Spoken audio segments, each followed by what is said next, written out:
எவ்வளவு கடினங்கள் துன்பங்கள் வாழ்வில் வந்து எப்படி வாட்டி வதைத்தாலும் அதையெல்லாம் மீண்டு வரக்கூடிய ஒரு சூழல் என்பது மனிதனுக்கு வேணும் அப்படின்றத கற்றுக் கொடுத்த ஒரு பெண்மணி. அதாவது நமக்கு வந்து என்னென்னா, உறுதுணை என்பது இருத்தல் வேண்டும். ஆனால் அந்த உறுதுணை உற்ற துணையாக இருத்தல் வேண்டும், உறுத்தல் துணையாக இருத்தல் கூடாது. அப்படி உற்ற துணை அமைந்து விட்டால் அதை விட பெரும் பயன் வாழ்வில் வேறு எதுவும் இல்லை. ஸோ விஜயகுமாரி அவர்கள் அவங்க ரொம்ப கடினப்பட்டு ஒரு அட்டம்ப்டை மிஸ் பண்ணி இந்த அட்டம்ப்ட் வேலையை வாங்கி ஆகணும் அப்படின்ற ஒரு உரத்த எண்ணத்தோடு உரத்த ஒரு சிந்தனையோடு படிக்க தொடங்கி, இது கடினமான ஒரு தேர்வாக இருந்தாலும் அந்த தேர்வில் வெற்றி பெற்று உங்கள் முன்னாடி இன்னைக்கு சாதனையாளராக அமைந்திருக்காங்க. திருமதி விஜயகுமாரி அவர்களையும் அவருடைய குடும்ப உறுப்பினர்களையும் நான் மேடைக்கு அழைக்கின்றேன்.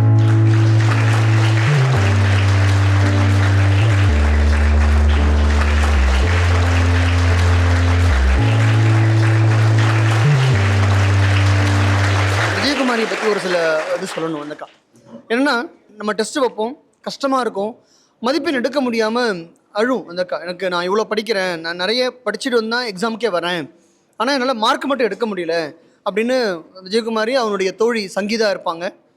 ரெண்டு பேருமே நிறைய ஃபீல் பண்ணுவாங்க. என்கிட்ட நான் சொல்லுவேன், முயற்சி மட்டும் கைவிட்டுறாதீங்க, ரொம்ப நம்பிக்கையாக அடுத்தடுத்து அடி எடுத்து வைங்க அப்படின்னு சொல்லிட்டு. ஒவ்வொரு டெஸ்ட்லையுமே நான் என்னால் ஃபுல் மார்க் எடுக்க முடியல, ஏன் என்னால் ஸ்கோர் பண்ண முடியல, எதுக்காக எனக்கு மதிப்பெண் குறையுது, ஒரு டெஸ்ட்டை எழுதி முடிச்சுட்டு இன்றைக்கி அப்போடா படிச்சுட்டு வந்தோம், நல்லபடியாக டெஸ்ட் எழுதிட்டோம், நாளைக்கு போய் வேறு பார்க்கலாண்டா அப்படின்னு எல்லாருடைய மாணவர் மனநிலையிலையும் ஒரு சேச்சுரேஷன் வரும். ஆனால் இவங்கள்ட்ட அப்போ தான் அந்த ஆதங்கமே பிறக்க தொடங்கும். நான் அந்த வேறுபட்ட அப்படியே கண் கூட பார்த்துருக்கேன். வந்தக்கா ஏன் எனக்கு மார்க் வரல, எதனால் எனக்கு ஃபுல் மார்க் எடுக்க முடியல, எதுக்காக எனக்கு தமிழில் 4 மார்க் 5 மார்க் குறைஞ்சிட்டே இருக்குது, ஏன் என்னால் சென்ட்டு போட முடியல அப்படின்ற ஒரு கேள்விக்குரிய அங்கேருந்து வகுப்புலேருந்து தொடங்கிட்டு வீட்டுக்கு போவாங்க. வந்தக்கா பரவாயில்ல இன்றைக்கி படிச்சுட்டு வந்தோம்பா, 95 தாண்டிடும்பா அப்படின்னு இருக்கிற அந்த மேம்போக்கான மனநிலைக்கு இடையில, போதும் என்ற மனம் சொல்லுகின்ற சிந்தனைக்கு இடையில ஏன் எனக்கு 4 மார்க் குறையுது அப்படின்னு வினா எழுப்பியதனுடைய வீரியம் தான் இன்னைக்கு மேடையில் விஜயகுமாரி ஒரு வெற்றியாளராக அவங்க முன்னாடி நிற்கிறாங்க அப்படின்றதுல நான் பெருமிதமாக தெரிவிச்சுக்கிறேன். நீங்கள் பார்க்குறீங்க, கண் முன்னாடி பார்க்குறீங்க, கணவர் தனக்கென ஒரு குழந்தைகள் குடும்பம் இருக்கிறது. ஸோ அதை ஒட்டு மொத்தத்தையும் கவனிச்சுக்கிட்டு ஊர்லேருந்து புறப்பட்டு வந்து சென்னையில் ஒரு குடியெடுத்து தங்கி அந்த இடத்துல இருந்து அந்த குடும்பத்தை நடத்தி கொண்டு போகிறது என்பது மிக கடினமான காரியம். ஸோ இப்பேற்பட்ட சாதனையை புரிவதற்கு அவருடைய கணவன் அமைந்து விட்டால் எது வேணாலும் ஒரு பெண்ணுக்கு சாத்தியம் என்பது விஜயகுமாரி மூலமாக நிறைவேறியிருக்கிறது. ஏன்னா அவங்க விஜயகுமாரி கவுன்சிலிங் நிற்கிறாங்க, என்னை கேட்குறாங்க என்ன எடுக்கலாம் ஐயா அப்படின்னு சொல்லிட்டு. ரெவன்யூ ரொம்ப கஷ்டமாக இருக்கும், ஒர்க் ப்ரெஷர் இருக்கும், ரெவன்யூ வந்து வேலை அதிகமாக இருக்கும்னா அவர் மட்டும் முடிவு பண்ணிட்டார், ரெவன்யூ எங்கே இருந்தாலும் எடுத்துரு இந்தக்கா. ஏன்னா நம்ம சென்னையில் இல்லை, செங்கல்பட்டில் இல்லை, ராணிப்பேட்டையில் இருக்குது, பரவாயில்ல நான் உனக்காக வீடியோ ஷிஃப்ட் பண்ணிட்டு அங்கே வந்துடுறேன் அப்படின்னு அவர் சொல்லியிருக்காரு. ஸோ அதனால் சார் வந்து அவங்க மேடம்காக எவ்வளோ பிரயத்தனம் பண்ணி அவங்க எங்கே வேலை பார்க்குறாங்களோ நம்ம அங்கேயே போயிடலாம் அப்படின்ற ஒரு நிலைப்பாடு. என்னென்னா இதுலேருந்து என்ன தெரியுதுன்னா, உன்னுடைய ஒட்டுமொத்த மகிழ்ச்சி மட்டும்தான் என் வாழ்வினுடைய லட்சியம் என்று இருக்கின்ற ஒரு ஆண்மகனாக இந்த மேடையில் நான் அவரை பார்க்குறேன். மிக்க மகிழ்ச்சி விஜயகுமாரி. இந்த நெகிழ்வான தருணத்தில் அவருடைய பெற்றோர் மூலமாக ஒரு சில வார்த்தைகளை பேசி கடைசியாக விஜயகுமாரி அவர்களையும் பேசும்படி நான் கேட்டுக்கிறேன். முதலில் அவர்கள் தந்தையார் அவர்களை இந்த மேடைக்கு அழைத்து ஒரு சில வார்த்தைகள் உதிர்க்கும்படி கேட்டுக்கொள்கிறேன். இந்த நிகழ்ச்சி ஒரு சிறப்பான நிகழ்ச்சி. ஏன்னா எனக்கு பிறந்த குழந்தைகள் 4 பெண் குழந்தைகள்.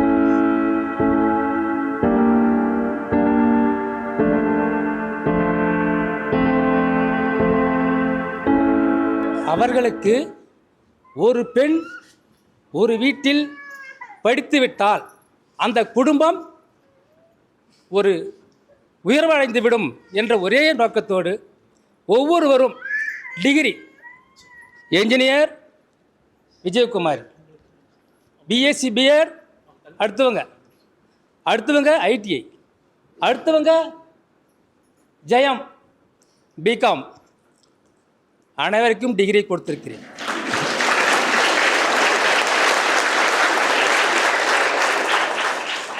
என்னை எங்கள் தகப்பனார் 24 வயதில் திருமணம் செய்து கொள்ள வேண்டும் என்ற ஒரு கட்டாயம். அதே போன்று என்னுடைய குழந்தைகளுக்கும் 24 திருமணத்தை செய்துவிட்டேன். அடுத்த 24. ஆனால் எனக்கு வந்தவுடனே எனது மாப்பிள்ளையை பார்த்தேன்.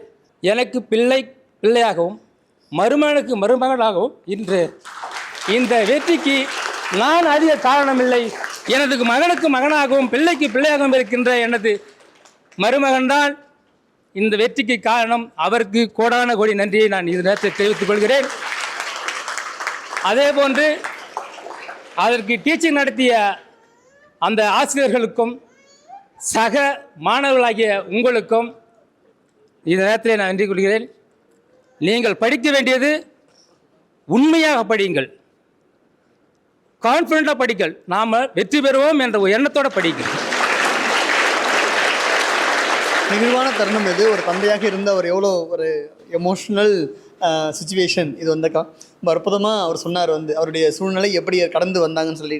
அம்மா எப்படி பார்க்குறாங்க? தன் மகள் வேலை வாங்கிட்டாங்க, ஒரு சில வார்த்தைகள் அம்மா பேசும்படி கேட்டுக்கொள்கிறேன். ரொம்ப சந்தோஷமா இருக்குது.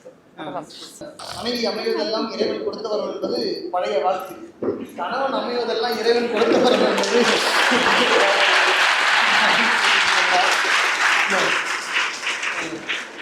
ஒரு ஆணினுடைய வெற்றிக்கும் தோல்விக்கும் பின்னால் ஒரு பெண் இருப்பாள் என்று சொல்லி, ஆனால் இன்று ஒரு பெண்ணினுடைய வெற்றிக்கு பின்னால் ஒரு ஆண் தான் இருக்கிறார் அப்படின்னு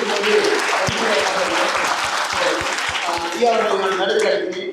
இறுதியாக விஜயகுமார் பேசுவதற்கு முன்னால் ஒரு சில வார்த்தைகள் பேசும்படி நான் கேட்டுக்கொள்கிறேன். அவங்க சொன்னாங்க இல்லையா, எங்கள் மாமா சொன்னாங்க 4 பொண்ணுன்ட்டு.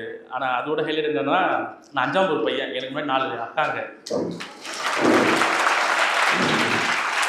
ஸோ 2014 நான் எஸ்ஆர்எம்ல படித்தேன். கேம்பஸில் வாங்கிட்டு நான் போயிட்டு அப்ரோச் பண்ணேன். அவங்க என்ன சொன்னாங்கன்னா, உங்களுக்கு எல்லாம் தெரியும், நீங்கள் எதில் வீட்டில் வந்து பேசுங்க அப்படின்னாங்க. ஸோ எனக்கு வந்து அம்மா இல்லை, ஆக்சுவலாக அப்பா மட்டும்தான். அவங்க கேன்சர் பேஷண்ட்டு. என்னுடைய தாய்மாமா தான் எனக்கு எல்லாமே பார்த்துட்டாங்க. அவங்ககிட்ட நான் சொன்னேன் இந்த மாதிரி.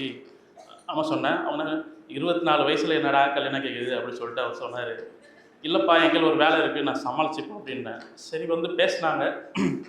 பேசும்போது அப்பா என்ன சொன்னாங்க, எல்லாம் ஓகே, பையன் நல்ல பையனாக தான் ஓகே அப்படின்னு சொல்லிட்டு 2 சைடும் இது பண்ணாங்க. கோவிட் டைமில் தான் எங்களுக்கு மேரேஜ் ஆச்சு.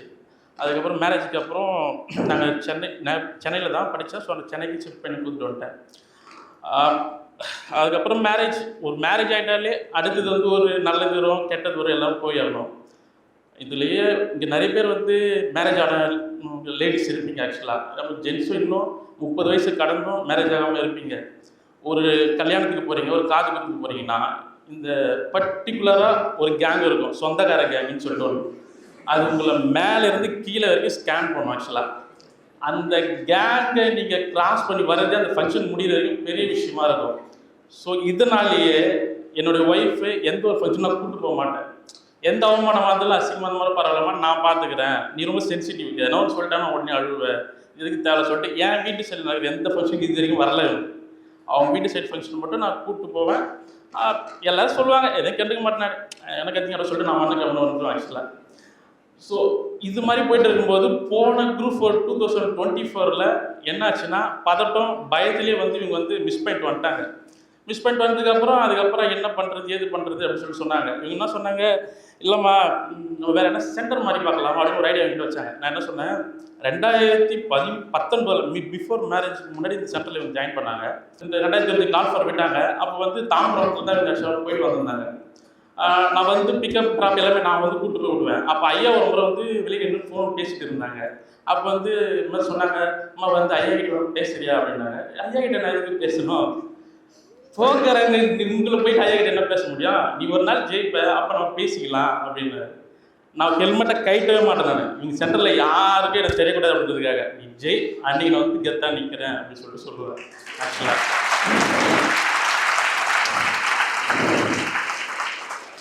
ஸோ இந்த 2025 கால் பண்ண வந்ததுக்கப்புறம் நாங்கள் 2 பேரும் சரி பேசி ஒரு முடிவு பண்ணோம். அப்படியே பார்த்தா வேலைக்காக சொல்லிட்டு இவங்களை மட்டும் ஒரு ரூமில் போயிட்டுருவோம். ஆக்சுவலாக குழந்தைய வச்சுக்கிட்டு நான் இப்படியே சமாளிப்பேன். ஆக்சுவலாக அப்படி இப்படி பண்ணிட்டு கரெக்டாக எக்ஸாம் டைம் வந்துச்சு. அந்த டைமில் ஒரு ஃபங்க்ஷன், அந்த ஃபங்க்ஷனுக்காக ஒரு வாரம் லீவ். என்ன பண்ணுறது தெரில. சரி முன்னாடி படிச்சது இருக்குது, இது பண்ணி கடவுளை பார்த்து போகிற எதாச்சும் பண்ணுமா அப்படின்னு சொல்லிட்டு எக்ஸாம் போய் அட்டன் பண்ணிட்டு வந்தாங்க. அட்டன் பண்ணிட்டு வந்து எதுவுமே பண்ணலை. அவங்க இந்த கொஸ்டின் பேப்பர் செக் பண்ணுறது அதில் எதுவும் பண்ணலை. ஏடிசியிலேருந்து அந்த ஆன்சர் கீ வரைக்கும் வெயிட் பண்ண சொன்னேன். எல்லாத்துக்கும் மேலே எல்லாரும் சொல்கிற மாதிரி இந்த ரூமர்ஸ் நிறைய வரும், டிஎன்பிசி அதை பண்ணிச்சு இது பண்ணிச்சு, இந்த இது நம்பாதீங்க. எனக்கு தெரிஞ்சு இந்த முறை 5000 சில்லற குடும்பங்களை டிஎன்பிசி வாழ வச்சிருக்கு. இதுதான் ஃபேக்ட். ஆக்சுவலாக வெளியில் வர நியூஸு எதுவுமே நம்பாதீங்க. இதை நம்பின ஒரு ஆளும் தான் நானும். இன்னமா தோல்வியே வந்துட்டு இருக்கு. ஒருவேளை உள்ளே என்ன நடக்கும் அப்படின்னு சொல்லிட்டுலாம் நம்ம நாள் தான் நானும். ஆனால் அதுக்கப்புறம் தான் தெரிஞ்சு இல்லை, அரசு தேர்வுன்றது தனி, அதில் எந்த ஒரு தலையீடும் கிடையாது, அவங்க கண்டிப்பாக ஜெனரல் நடத்துகிறாங்க அப்படின்ற மாதிரி இருந்துச்சு. இவங்க ஓவரால் ரேங்க் வந்து 1516, கம்யூனல் ரேங்க் வந்து 134. அதுக்கப்புறம் வந்து அந்த treasury department, commercial tax department, அப்புறம் போலீஸ் டிபார்ட்மெண்ட் நிறைய இருந்துச்சு. ஆனால் நாங்கள் வந்து பர்டிகுலர் ஜூனியர் ரெவன்யூ இன்ஸ்பெக்டர் தான் சரி எப்படியாச்சும் எடுக்கணும். ஆனால் நான் சொல்கிறேன், 1000 ஆம்பளை பிள்ளை இருந்தாலும் ஒரு அரசு அதிகாரி ஈக்குவல் ஆகாது. நான் சொல்கிறேன் இல்லை, நாங்கள் போகும்போது ஆக்சுவலாக செங்கல்பட்டு இருந்துச்சு, எங்களுக்கு ஜஸ்ட்டு கொஞ்சம் முன்னாடி மிஸ் ஆயிடுச்சு. அதுக்கப்புறம் ராணிப்பேட்டை, வேலூர் ஆப்ஷன், நாமக்கல் அப்படி தான் இருந்துச்சு. என்ன பண்ணலான்னு சொல்லி யோசிச்சோம். சரி என்ன ஆகிடும், இப்போ மிஞ்சி போனால் இந்த கம்பெனியில் அந்த கம்பெனி சென்னையோ பெங்களூரோ தான், ராணிப்பேட்டையிலேருந்து கொஞ்சம் தூரம் தான் பார்த்துக்கலாம் அப்படின்னு சொல்லிட்டு, நீ ராணிப்பேட்டை எடுமா நான் பார்த்துக்கிறேன் அப்படின்னு. இவங்க அப்போ கேட்டாங்க, இல்லை வேண்டாம் ப்ரெஷராக இருக்கும். ப்ரெஷர் 5 வருஷத்தில் பார்க்காத ப்ரெஷரோட ஏதோ பெரிய ப்ரெஷர் வந்துட்டு போகுது, பார்த்துக்கலாம் எடு அப்படின்னு. ஸோ அது எடுத்துட்டாங்க. இப்போ வந்து நாங்கள் வந்து விழுப்புரம் மாவட்டம் மரக்காணம் தாலுக்கா கந்தாடு கிராமம், எங்கள் ஒய்ஃபோட ஊர் ஆக்சுவலாக.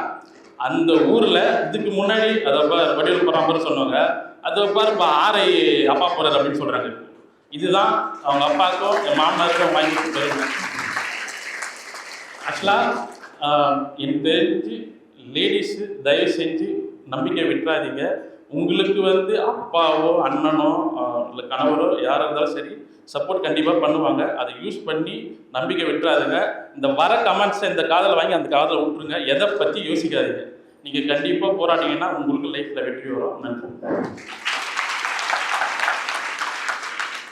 யதார்த்தமான தமிழிலே யாசகமாக நமக்கெல்லாம் பெரும் வார்த்தைகளை அழகாக வீசிட்டு போயிருக்கார் வந்தக்கா. எப்படி ஒரு ஆண்மகன் வாழ்வை எதிர்கொள்கிறார் அப்படின்றது நம்ம அவரை பேசும்போது முழுமையாக நம்மளால் தெரிந்து கொள்ள முடிந்தது.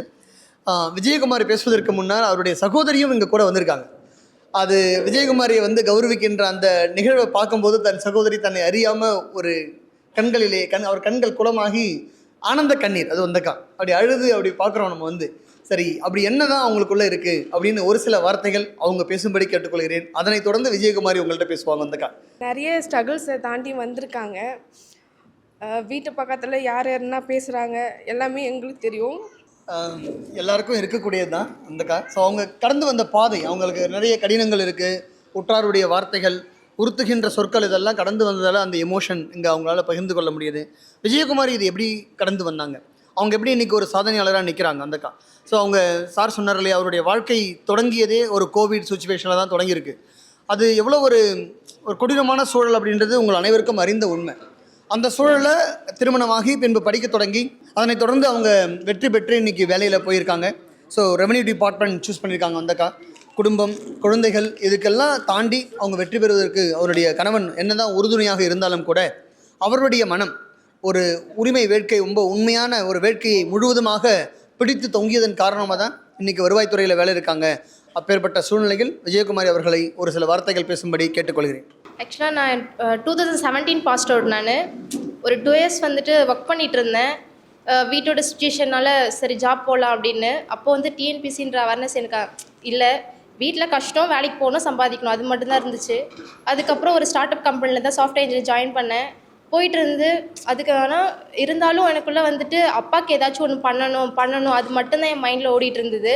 சரி கிளாஸ் ஜாயின் பண்ணலாம் அப்படின்னு சொல்லிட்டு எங்கள் அண்ணா இருக்காங்க, பெரியம்மா பையன் ஒருத்தவங்க, ஜெயக்குமார் அண்ணன் இருக்காங்க. அவங்க ரொம்ப ஹெல்ப் பண்ணாங்க. அவங்க வந்து சொன்னாங்க, நீ இந்த மாதிரி டிஎன்பிசி எக்ஸாம் வந்து ட்ரை பண்ணுமா அப்படின்னு சொல்லிட்டு சொன்னாங்க. என்னை வந்துட்டு தாம்பரத்தில் இருக்க கிளாஸில் ஜாயின் பண்ணி விட்டாங்க அண்ணாஎஸ் அகாடமியில். ஸோ ஃபர்ஸ்ட் டே வந்துட்டு அப்பா தான் கூட்டிகிட்டு விட்டு போனாங்க. காமராஜ் சார்கிட்ட தான் விட்டுட்டு போனாங்க. சார் இந்த மாதிரி எக்ஸாம் படிக்கிறாங்க அப்படின்னு சொல்லிட்டு. ஸோ அதோடு அதுக்கப்புறம் அப்பா வந்துட்டு இதை பற்றி எதுவுமே வந்து இது கேட்கல என்கிட்ட. கிளாஸும் போயிட்டு இருந்துச்சு. அந்த ஒரு அட்டெம்ப்ட் வந்து ஃபஸ்ட்டு கொடுத்தேன் நான். என்னால் வந்து கிளியர் பண்ண முடியல. சரி திரும்பவும் அடுத்து குரூப் 2 வந்துச்சு நம்ம 2019. சரி படிக்கலான்னு உடனே கோவிட் டைமு. ஸோ மேரேஜ் ஆகிடுச்சு. மேரேஜுக்கு அப்புறம் நிறைய ஸ்ட்ரகிள்ஸ் வந்துச்சு. அதுக்கப்புறம் நான் ஃபுல்லாக புக்கே எடுக்கவே இல்லை. அந்த 2019 படித்தது மட்டும்தான் நான். அதுக்கப்புறம் புக்கு எடுக்கவே இல்லை. அந்த கோவிட் டைமில் கூட ஒரு 5 months வந்துட்டு நான் வீட்டில் மேரேஜ்க்கு முன்னாடி இருந்தேன். அப்போ வந்து ஆன்லைனில் வந்து எனக்கு டீச் பண்ணாங்க. அந்த டைம் வந்து ஒரு நாளைக்கு ஒரு லெசன் வந்து டீச் பண்ணாங்க. அப்படியே டாப் டு பாட்டம் வந்து படிக்க வைப்பாங்க. லைன் பை லைன் கொஷின் இருக்கும். அப்போ நான் ரொம்ப நல்லா படிச்சுட்டு இருந்தேன். என்ன சொல்கிறது, நம்ம அடுத்த எக்ஸாம் வந்து கண்டிப்பாக கிளியர் பண்ணிடலாம் அப்படின்ற ஒரு கான்ஃபிடென்ட் எனக்குள்ளே இருந்துச்சு. ஆனால் அப்போ வந்து எக்ஸாம்ஸ் எதுவுமே வரல.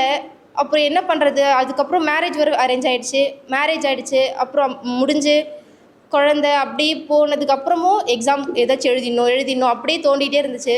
அப்புறம் 2024 வந்து குரூப் 4 வந்துச்சு, அதுலேயும் எழுதினேன். ஆனால் கிளியர் பண்ண முடியல. நிறைய படிச்சுட்டு போனேன், பட் என்னால் மேக்ஸ் இதெல்லாம் கடைசி டைம் வச்சுக்கிட்டதுனால என்னால் கிளியர் பண்ண முடியல. அது சால்வ் பண்ணுறது கஷ்டமாக இருந்துச்சு எனக்கு. அதுக்கப்புறம் திரும்பவும் வந்துட்டு சரி நம்ம சென்டருக்கு போயிடுவோம் அப்படின்னு சொல்லிட்டு தான் வந்து 24 நடந்த குரூப் 2க்கு வந்து கிளாஸ் ஜாயின் பண்ண, ப்ரிலிம்ஸ் ஜாயின் பண்ண திரும்பவும். அப்போது ஒரு 2 monthsலேயே எக்ஸாம் வந்துடுச்சு. ஸோ என்னால் கிளியர் பண்ண முடியல, விட்டுட்டு உடனே குரூப் 4க்கு ஜாயின் பண்ணிட்டேன். அந்த ஷெடியூல் போடுறாங்களே, அந்த ஷெடியூலை வாரம் வந்து ஃபாலோ பண்ணுவேன். அப்படியே நான் வந்து ஒரு போவேன், படிப்பேன், அந்த மாதிரி இருந்துட்டு இருந்தேன். ஒரு முறை வந்துட்டு ஆக்சுவலாக அப்பா வந்து ஒரு பெர்மனண்ட்டான ஜாப் அப்படின்னு கிடையாது. அப்பாவுக்கு இருக்கிற வேலையை செஞ்சுட்டு தான் எங்கள் 4 பேர் இந்த அளவுக்கு வந்து கொண்டுட்டு வந்துட்டு இருக்காரு அப்பா. அந்த டைம் வந்து அப்பா வந்து ஒரு செக்யூரிட்டியாக வேலை செஞ்சுட்டு இருந்தாங்க ஒரு ரெசார்ட்டில். ஸோ என் ஹஸ்பண்ட் வந்துட்டு நாங்கள் அப்போ பாண்டிச்சேரிக்கு போகிற வேலை இருந்தது. சரி அப்பாவுக்கு சாப்பாடு எடுத்துன்னு போய் கொடுக்கணுன்றது இருந்துட்டு அங்கே போய் பார்க்கும்போது தான் எங்கள் அப்பாவோட சுச்சுவேஷன் பார்த்து நான் ரொம்ப வீட்டுக்கு வந்து ரொம்ப அழுதுட்டேன். நம்ம அங்கே நைட்டு நிம்மதியாக தூங்கிட்டு இருக்கோம், ஆனால் அப்பா அங்கே நைட் டியூட்டி பார்த்துட்டு உட்காந்துட்டு இருக்காரு. 55 வயசில் அப்பா அந்த கஷ்டத்தை அனுபவிக்கிறாரு, ஆனால் நம்மளால் இங்கே ஒன்றுமே பண்ண முடியலையே. கிளாஸ் ஜாயின் பண்ணியும் எனக்கு அந்த ஒரு நம்ம சொல்லுவாங்கள்ல, நமக்கு ஒரு தூண்டுதல் வரும்னு சொல்லிட்டு அது எனக்கு வரல. நான் அப்படியே தான் கிளாஸ் போயிட்டு இருந்தேன். ஐயாவும் வந்து திட்டுவாங்க, என்ன தான் கொஷின்ஸ் போடுறீங்க, மார்க் போடுறீங்க, ஒன்றுமே வர மாட்டேங்குது, காஞ்சிபுரத்தில் அப்படி படிக்கிறாங்க அப்படிலாம் சொல்லுவாங்க. நம்ம சொன்னாலும் நம்ம வீட்டில் வந்து படித்தோம், நிறைய வீட்டில் குழந்தைய பார்த்துட்டு சமைச்சிட்டு இதே அப்படியே வீட்டு வேலை அந்த மாதிரி தான் இருந்தது எனக்கு. ஆனால் நான் அன்றைக்கி அப்பா அந்த ரெசார்ட் இதில் பார்க்கும் பொழுது அப்பா ஆல்ரெடி பிபி இருக்குது, சுகர் இருக்குது, எல்லாத்தையும் இது பண்ணிக்கிட்டு அந்த இடத்துல நைட் ஷிஃப்ட் பார்த்துட்டு அவ்வளோ கஷ்டப்படுறாரு, சரியாக தூக்கம் இல்லாமல் நம்ம இப்படி இருக்குமேன்னு சொல்லிட்டு வீட்டுக்கு வந்து ரொம்ப அழுதுட்டு இருந்தேன். அப்போ என்ன பண்ண, வீட்டுக்கு வந்துட்டு ஒரு பேப்பரில் எழுதினேன், எங்கள் அப்பா இந்த மாதிரி கஷ்டப்படுறாரு, நான் எதுக்கு வந்துட்டு நான் கஷ்டப்படக்கூடாதா அப்படின்னு சொல்லிட்டு ஒரு எழுதி நான் செவத்தில் ஒட்டி வச்சுட்டேன். டெய்லி காலையில் ஏஞ்சோன்னே அதை படித்தோன்னே என் கண்ணில் தண்ணியாக கொட்டும். நான் ரொம்ப எமோஷ்னல் ஆகிடும் எதுக்காக இருந்தாலும். அது கொட்டும் பொழுது ஓகே, நம்ம அப்பாவுக்கு எப்படியாச்சும் ஒரு ரெகக்னேஷன் தரணும்னா நம்ம படித்தே ஆகணும், நம்ம ஒரு வேலையில் போய் உட்காந்தே ஆகணும் அப்படின்னு சொல்லிட்டு தான் படித்தேன். அதுக்கப்புறம் என்னோடய மார்க்ஸ்லாம் வந்துட்டு நல்லாவே வந்துட்டு இருந்துச்சு. நான் எதில் மிஸ்டேக் பண்ணுறதுன்றத வந்து ஒரு பேப்பரில் எழுதிப்பேன். ஒரு 20 கொஷின்ஸ் தப்பா 1-2 போட்டு இதில் தப்பு இது தப்புன்னு சொல்லிட்டு எழுதிட்டு பார்த்தா இப்போ தமிழில் எடுத்துக்கோங்களேன், இப்போது ஓரெழுத்து முறை எனக்கு தப்பாக இருக்குன்னா அப்போ நான் அதுதான் நல்லா படிக்கணும், எனக்கு இதுதான் வரமாட்டேங்குது, அதை படிச்சிருந்தா இன்னும் நான் நல்லா மார்க் போட்டிருப்பேன். அப்போ எனக்கு மேக்ஸ் வரலையா, அப்போ மேக்ஸில் நான் இன்னும் ஸ்கோர் பண்ணணும், அந்த மாதிரி எடுத்துப்பேன். அப்புறம் பாலிட்டிக்கு வந்துட்டு நிறைய படிச்சுட்டு என் ஹஸ்பண்ட் கிட்ட கொடுத்து கொஷின் கேட்க சொல்லுவேன் நான். அவர் மாற்றி கொஷின் கேட்பார். ஃபுல்லாக என்ன சொல்லுவார்னா, நீ ஃபுல்லாக மனப்பாடம் பண்ணு, பரவாயில்ல எக்ஸாம் ஹாலில் வந்து உனக்கு ஏதாச்சும் ஒன்று கிளிக் ஆகும் அப்படின்ட்டு சொல்வார். அப்புறம் நம்ம வீட்டில் வந்து வேலை செஞ்சுட்ருக்கோன்னா அந்த டைம் நம்மளால் படிக்க முடியாது இல்லையா. ஸோ நம்ம கிளாஸில் எடுக்கிற நோட்ஸ் இருக்கும், நம்ம சாருங்களை கொடுக்குற நோட்ஸ்லாம் இருக்கும், அதை என்ன பண்ணுவேன் நானே எனக்கு நடத்தி வாய்ஸ் ரெக்கார்ட் பண்ணி வச்சுட்டு ஸ்பீக்கரில் போட்டு பாதம் தேய்ச்சிட்டு இருப்பேன். என்னோடய வாய்ஸை எனக்கு கேட்டு நான் சொன்னதே திரும்ப ரிப்பீட் பண்ணும்பொழுது எனக்கு நல்லா மெமரி ஆச்சு. இந்த மாதிரி தான் என்னோடய இதெல்லாம் நான் பார்த்துட்டு வந்தேன். நீங்கள் பண்ணுங்கள், பார்க்கலாம், எல்லோரும் ட்ரை பண்ணுங்கள். தேங்க்யூ.